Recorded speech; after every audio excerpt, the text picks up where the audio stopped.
Periudha e festave është shoqëruar me një fluks të virozave, megjithatë sipas mjekëve situata nuk paraqitet alarmante. Virozat e rrugëve të sipërme dhe të poshtme të frymarrjes janë ato që dominojnë më tepër gjatë kësaj periudhe. Me ardhjen e stinës së dimrit, temperaturat e ulta dihet që predispozojnë virozat e rrugëve të sipërme dhe të poshtme të frymarrjes. Qarkullojnë shumë lloje virusesh.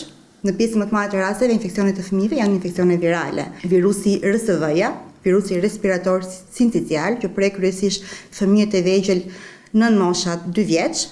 Më problem janë ato mosha nga 1 deri në 6 muaj, që dhe kanë rrezik më të lartë për të patur ndërlikime. Bluzat e bardha apelojnë që antibiotikët të mos përdoren pa kriter dhe pa konsult me specialistin. Asnjë trajtim që nuk rekomandohet nga mjeku specialist nuk duhet marrë nga të vegjëlit. S'mund marrësh antibiotik pa konsultuar nga mjeku, dhe mjeku mendohet kur jep antibiotik, sepse gjendje virale nuk vepron antibiotiku. Në gjendje virale, duke dhënë antibiotikun shpesh, bie imuniteti. Mjekët japin disa këshilla për më shumë kujdes gjatë këtyre ditëve të festave me qëllim parandalimin e qarkullimit të virozave.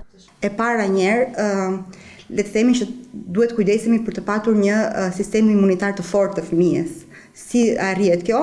Nëpërmjet hidratimit shumë të mirë, nëpërmjet ushqimit të shumëllojshëm dhe të larmishëm, nëpërmjet higjienës adekuate, ajrosjes së ambienteve her pas here. Fluksi virozave është i pranishëm në të gjithë vendin. Vetëm në pediatrinë e Vlorës kryen rreth 40 vizita në ditë, ndërsa rreth 30 është numri i pacientëve të vegjël që aktualisht janë të hospitalizuar për shkak të komplikacioneve. Megjithatë, sipas bluzave të bardha, fluksi pritet të shtohet më shumë në ditët në vijim.